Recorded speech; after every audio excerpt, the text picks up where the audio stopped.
अस्सलाम वालेकुम। मैं नदीम बाजवा हूँ इमिग्रेशन कारपोरेट से, और आज की वीडियो में मैं आपको फैमिली बेस्ड इमिग्रेशन के इमिग्रेंट वीज़ा पार्ट और एफिडेविट ऑफ सपोर्ट से मुतालिक बताऊँगा। पहले दो वीडियो के अंदर हम आपको पेटिशन कैसे फ़ाइल की जाती है, उसमें किस बातों का ख्याल करते हैं, कौन से लोग पेटिशन फ़ाइल नहीं कर सकते, उनसे मुतालिक बता चुके हैं। और दूसरा हम आपको वीज़ा वेट टाइम से मुतालिक बता चुके हैं। जब ये वीज़ा वेट टाइम एंड होता है या अगर हमारे केस में उसका इतलाक़ नहीं होता, उन सूरतों में हमें नेशनल वीज़ा सेंटर इनवाइट करता है वेलकम लेटर के ज़रिए, लॉगिन डिटेल देते हुए कि हम अपने केस में इमिग्रेंट वीज़ा एप्लीकेशन को फ़ाइल करें और एफिडेविट ऑफ सपोर्ट दें। इमिग्रेंट वीज़ा जब तक अवेलेबल नहीं होते तो कुछ सूरतों में ये लॉगिन डिटेल होने के बावजूद हम अपना इमिग्रेंट वीज़ा एप्लीकेशन फ़ाइल नहीं कर सकते और एफिडेविट ऑफ सपोर्ट नहीं दे सकते। तो आपको चाहिए कि अगर आपके पास वेलकम लेटर आ गया है तो आप एज़ सुन एज़ पॉसिबल अपनी इमिग्रेंट वीज़ा एप्लीकेशन और एफिडेविट सपोर्ट को करें। अगर किसी वजह से सिस्टम आपको परमिशन नहीं दे रहा तो आप चेक करते रहें, जब सिस्टम आपको परमिशन दे तो फिर आप ये प्रोसेस अपने लिए कर लें। मैं आज की वीडियो में आपको 2-3 बड़े हिस्सों में डिटेल को डिवाइड करके बताऊंगा ताकि आपको समझने में आसानी हो। एक हिस्सा फ़ी से मुतालिक है। फ़ी जो है वो एफिडेविट ऑफ सपोर्ट की $120 है और ये फ़ी आपकी एक सिंगल पेटिशन के लिए होती है।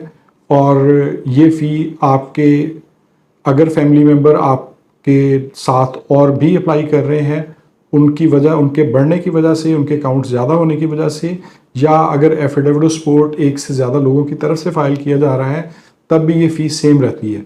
तो ये $120 है जो हमने एक यूएस बैंक अकाउंट की डिटेल डाल के इसको हमने पे करना होता है।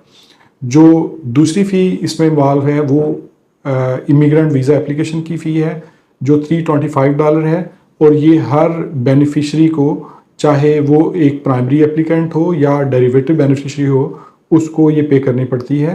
जैसे कि अगर जाने वाला मेन बेनिफिशरी हस्बैंड है तो उसकी वाइफ के लिए 325 अलहदा से पे करने पड़ेंगे, हस्बैंड के लिए अलहदा से, और अगर साथ में उनके बच्चे उनको कंपनी करेंगे तो हर बच्चे के लिए $325 अलहदा से पे करने पड़ेंगे।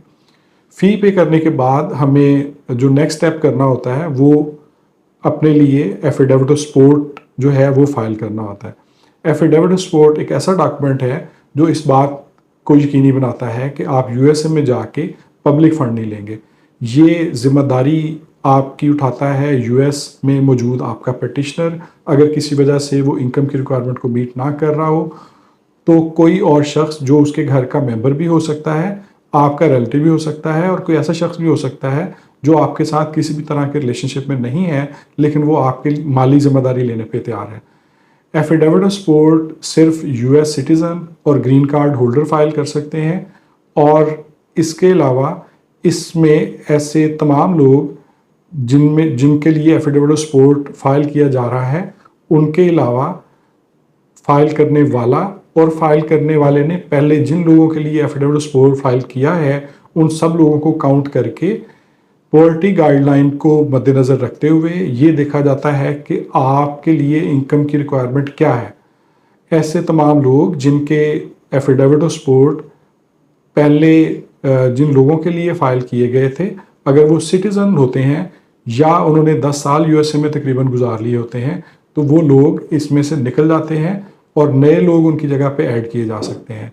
लेकिन जब तक वो सिटीज़न नहीं होते या उनको 10 साल नहीं गुजरे तो हमें एफिडेविट ऑफ सपोर्ट में इनकम के पर्पज़ में कैलकुलेट करने के लिए उन लोगों का तज़किरा आने वाले नए एफिडेविट्स के अंदर भी देना पड़ता है, बताना पड़ता है।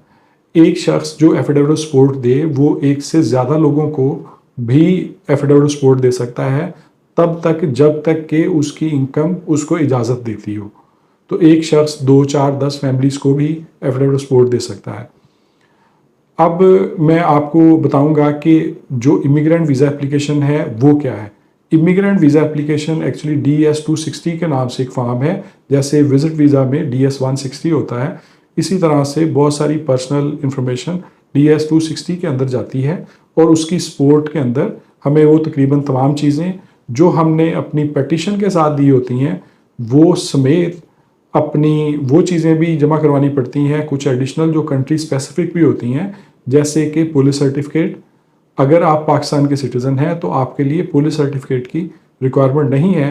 आपको पुलिस सर्टिफिकेट सिर्फ उस सूरत में देना पड़ता है जब आप किसी दूसरे मुल्क में रह के आए हो, उस सूरत में ये पुलिस सर्टिफिकेट आपको देना पड़ सकता है। अब सिविल डॉक्यूमेंट के अलावा एफिडेविट ऑफ सपोर्ट देने वाले शख्स की तरफ से भी तमाम रेलिवेंट एविडेंस देनी पड़ती है जिससे वो प्रूव कर पाए कि वो ग्रीन कार्ड होल्डर है या नेशनल है और उसकी इनकम जो रिक्वायरमेंट है उस पर पूरा उतर रही है। आपको चाहिए, चूँकि ये सारी चीज़ें बड़ी सेंसिटिव होती हैं और इसमें किसी भी गलती की सूरत में आपके जो वीज़ा प्रोसेस हैं उसमें डिले भी आ सकते हैं, उसके अलावा आपका वीज़ा रिफ्यूज़ भी हो सकता है। तो आपको चाहिए कि ये सारी चीज़ें बड़ी केयरफुली करें और किसी प्रोफेशनल लॉयर की हेल्प लें। अगर आप ये हेल्प हमसे चाह रहे हैं तो हम इन चीज़ों के करने में एक्सपर्ट हैं। आप हमें रब्ता कर सकते हैं कॉल के ज़रिए या मैसेज के ज़रिए और अपने लिए टाइम लेके उस टाइम में आप अपना केस डिस्कस कर सकते हैं। और अगर आप इंटरेस्टेड हों तो आप वो सर्विस हमें कह भी सकते हैं कि हम आपके लिए वो सर्विस प्रोवाइड कर दें उस सारे प्रोसेस को करने के लिए।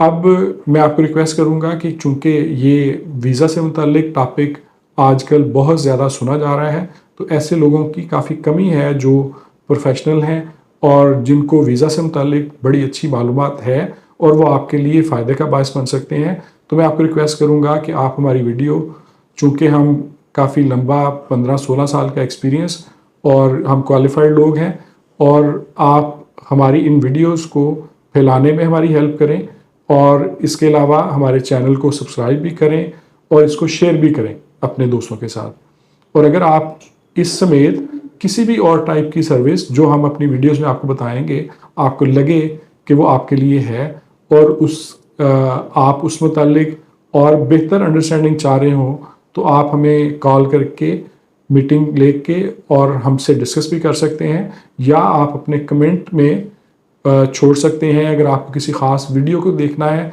किसी ख़ास बात से मुतल्लिक मालूम करना है, तो मैं और मेरी टीम इंशाल्लाह आपके सारे आंसर उन प्लेटफॉर्म पे देंगे भी, और हम कोशिश करेंगे कि जो चीज़ें ज़्यादा पूछी जा रही हैं उसके लिए हम अलग से वीडियो भी आपके लिए बनाएं।